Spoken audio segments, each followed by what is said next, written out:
Hello, customer services at Hobbyking. Yeah, you've got a new Quadcopter up on your website that I'm interested in, and I was taking a look, and there seems to be a Willy in the background of the photograph. Yes, sir. Sir, a Quadcopter? What do you mean, Willy? Yeah, a Willy. You know, like a penis. A penis? Do you mean a prick? Yeah, that's right. Yeah, a prick, yeah. That just can't be possible, sir. What I need you to do, I need you to take a photograph and email it to me, and I need you to do a video. What do you mean you need me to take a photograph of it? The photograph's on your website. Yes, sir, but it is Hobbyking policy. If you have a complaint about something, we need a photograph and we need a video. Why would I need to do a video? Yes, sir, a video. Of the photograph that's on your website with a graffiti penis in the background? Why don't you take a ticket on the website and sort it out through the website? I don't want to take a ticket out, I want to sort it out with you. Okay, bye now. Unbelievable.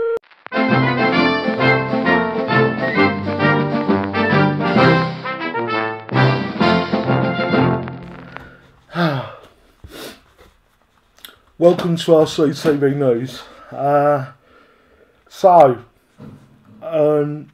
What's been going on? Lots really, and I've got a list, so I'm going to work my way through it, and hopefully we'll still be together at the end of the video.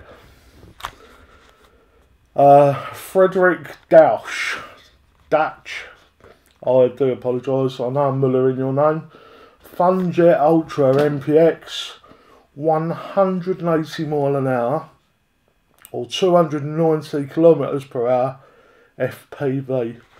Yeah, he's only gone and done it. Let's take a look at this.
So he's not on his own out there, breaking records.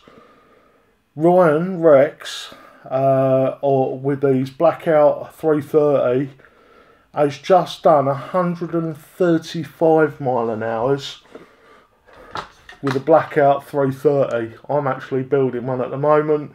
I ordered the wrong ESCs and it's been a nightmare, all my fault. And I've now got the right ESCs coming for it, and she's going in the air. Can't wait for that. 135 miles an hour. Let's take a look at Ryan in action.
Easy mode.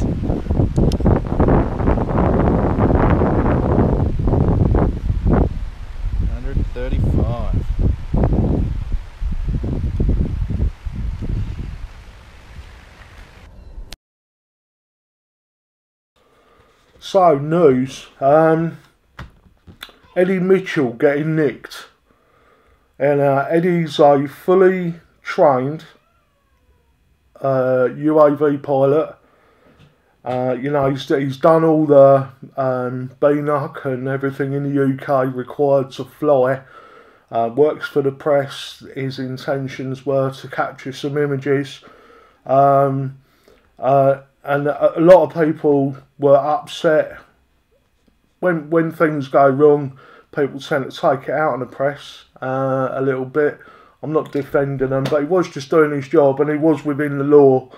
Yet the police come up and wrestled his controller off of him while his multi-rotor was up in the air. Unbelievable. Absolutely unbelievable. What are your thoughts on that? I mean, what are you going to do if the police come over to you? I guess we're going to start seeing this kind of thing now. Are we going to be at the park flying and we get the police come over to us and wrestle our controllers off us? I don't know, but it's a sad day if that's what it's coming to, in my opinion. However, when you've got idiots like the guy at Heathrow that allegedly flew his DJI looking quad 20 foot from the wing of an Airbus 320 at Heathrow Airport. I mean, what? I can understand someone who's into their aeroplanes and wants to get a photograph of it, going down there and photographing them. But, you know, what kind of idiot gets a quad and thinks, oh, I know what I'll do. I'll put it right in their landing stream and I'll get some fantastic footage of an aeroplane. Yeah, an aeroplane crashing and burning because you're an idiot. Drones can offer some spectacular footage, offering a unique perspective. But those operating them are being warned their use comes with a responsibility. In July, a drone came close to hitting a plane landing at Heathrow. Today, the official report expressed considerable concern at the incident. We all know what happens with bird strikes to aircraft, and this is obviously clearly more solid, and that depends on which bit of the aircraft it hits. As to some bits you could argue would be just a small brush off and do nothing. Other bits going down the engine through the pilot's windscreen, for example, could have been fatal. Today's report about the near miss at Heathrow says that a small black object was seen to the left of the aircraft as they passed 700 feet in the descent, which passed about 20 feet over the wing. It appeared to be a small radio-controlled helicopter, and it was a distraction during a critical phase of the flight. Whoever operated the drone was never identified. Sales of drones are booming, and they can sell for as little as £30, but the rules for operating them are very clear.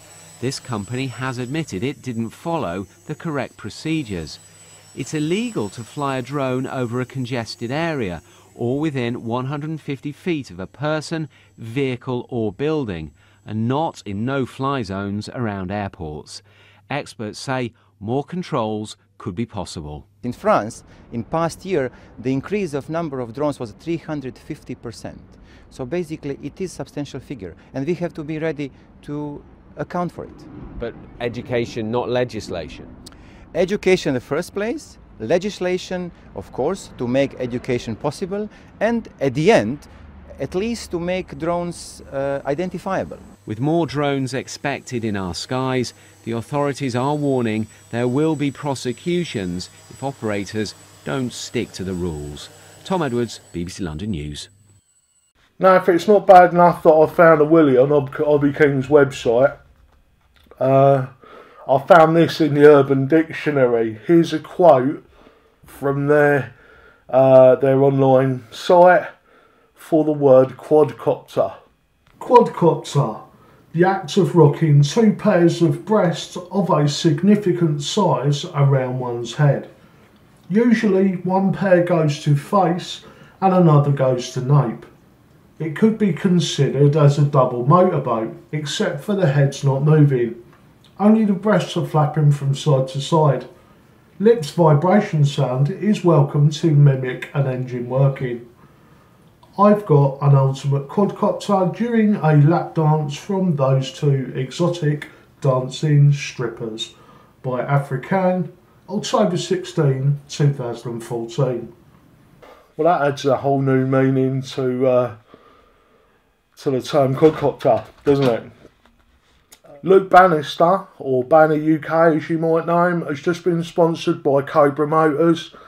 Really pleased for Luke. I've been trying to help him get things off the ground, pun intended, and sort of sharing his content around and helping him with thumbnails and stuff like that.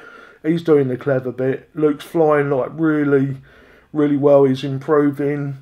He does all the configuration of his copters and PID tuning himself, so he thoroughly deserves this. And you know, well done Cobra Motors. I'm really pleased that you guys have taken this opportunity to sponsor Luke. It's actually through Innovative Designs, which are the distributor in the USA. Nick over there has pushed Luke through. Link to that page will be in the description below the video. Now we've got a couple of great tips that have come up while the winter holidays have been amongst us, and the first of them is from Brad Mendrick, and this is how to find a lost can. Hey guys, I wanted to talk to you about a simple trick I came up with today. Do you ever crash and lose your camera and spend forever searching for it? It's nice to paint it orange and stuff, but it's a lot better if you have a streamer or something. When I crash, I get a cool streamer off the end of my Mobius. It's a lot easier to find. Don't worry, it's broken, so I'm not worried about hurting it. You just paint it orange, it gets hid in the bushes. Streamer, that's easy to find. So why don't you guys go ahead and try to do that. It's just cheap surveyor's tape. Hey, you guys could even take some tape and paint it or do something. Go out and try it. Maybe you won't lose your camera that way. Work for your GoPro too. Thanks guys. Now that may seem silly to you that I hadn't crashed and lost a cam, but trust me, if you have crashed and you've lost a cam, you'll see how cool an idea that is.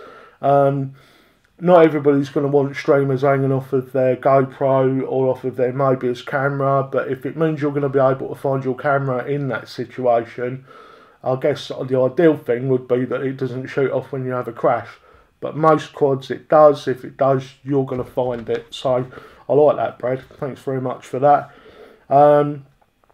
Nays 32 unbricking. Now, last week, 2 weeks ago from the date of this video, Cleanfly issued a new firmware release and they updated the GUI, the Cleanfly GUI, which is in the Chrome browser. Or Chrome, so it's not in the Chrome browser, it's in the Chrome App Store. And what they did, in the second window that you go to for your firmware, there's a little box in one of the corners there, and what it does, it gives you options. You can flash all different boards in there now, and I think the default was CC3D. So what people were doing, they were going through, just hitting firmware update, and what they were doing was putting the wrong firmware on the board, and that was making things brick. Technically, I mean, technically you can't brick an A32 due to the configuration of it, but basically it was stopping it working. Now there was a really easy fix to follow, and this was done by Geekazoid and Nays 32 unbricks. Take a look at that now. Hey geeks, this is a really quick video. I just want to show people who had trouble with Cleanfly yesterday and think that they bricked it. You didn't, and I'm going to walk you through it real quick. First thing is, this is what you did wrong. You went to the firmware flasher and you ignored this area and you clicked load firmware. Okay, and the firmware that was downloaded is exactly what you told it. If you look closely, I'm going to zoom in here for you. The firmware that's selected is CC3D, and the target is CC3D here, so that's what's going to end up loaded on the board. You've got to go to this menu and select Naze. Load firmware again, and there's Naze. Now, one problem you're going to have is that, oh, well, now I've loaded CC3D on there and I can't talk to the board. Okay, not a problem. Here's what you do. First thing is, if you read closely, it says here, check if you are flashing board with bootloader pins shorted. Sounds good. And then, in order to keep your hands free, we're going to click Flash on Connect. And so, now what's going to happen is that I'm going to connect this Naze board to CleanFlight, and I'm going to image it with the Naze firmware. And the way I'm going to do it is I'm going to use this jumper cable, and I'm just using the pins on that jumper cable to short the bootloader pads. Let's just see if I get some more light here so you can see those bootloader pads are located right there. If you look closely, it says boot. So I've got these shorted. I'm just pressing down firmly, but not too crazy. And then I'm going to plug in USB. And I can let go of the shorted pins. What's going to happen is, because I selected that Flash on Connect option, right away, as soon as it connects to CleanFlight, it's going to start flashing, which saves you a step. And look at that. Ta-da!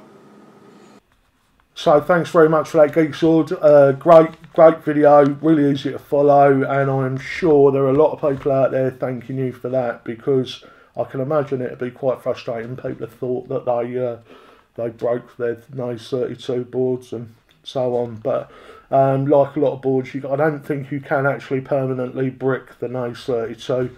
Obviously you can mechanically damage it, that's another thing altogether. So, videos of the week. This week, first up, we've got video number 1. This is FPV Pursuit by Badlands.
Now this is the first of the 250 racing videos from Crazy.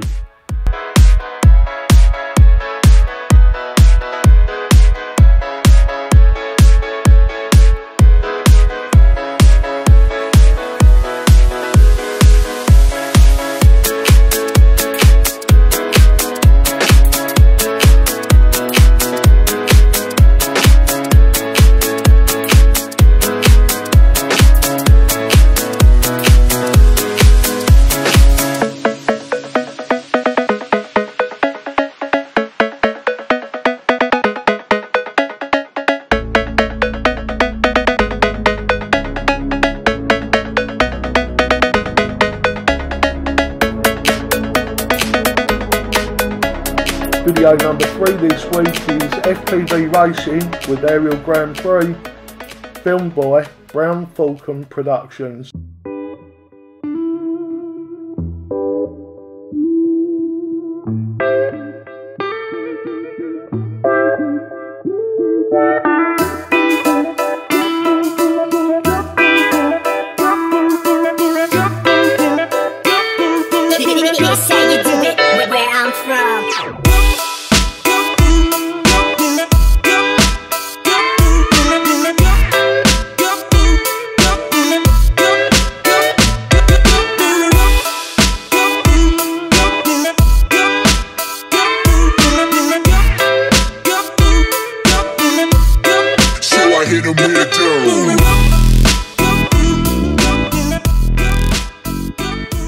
Video number 4 this week is Blackout Mini H GoPro 4 60 feet per second. 60 frames per second. Now this is from Metal Danny. We all know Metal Danny's fantastic pilot, and him with a GoPro 4 and the 60 frames. YouTube has had a habit of turning 30 frames per second footage into a tapestry the minute the quadcopter or camera starts moving. Whenever you've got sort of fast moving ground shots or panning shots, the frame rate or bit rate of YouTube just absolutely poops out and you can't see what you're looking at properly. This 60 frames per second option that YouTube have now given us with the new faster cameras gives us a better bit rate, and although the image does degrade ever so slightly, there's a lot more detail in moving footage. So for that, if you're filming with a newer camera that's got a 60 frames option, this is your upload feature to use. How can you deny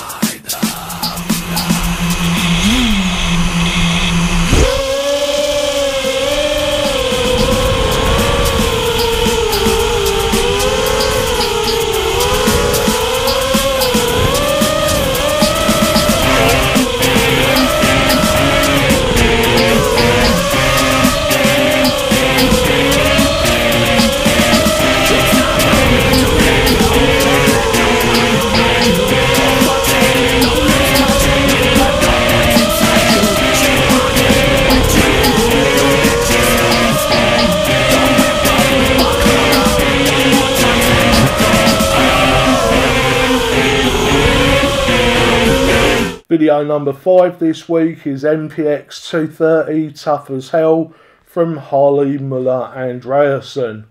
This is a great video showing you guys just how tough that MPX 230 that Bruce loves really is.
Now, before I wrap this video up, guys, I want to say thank you very much to Bruce for plugging my channel.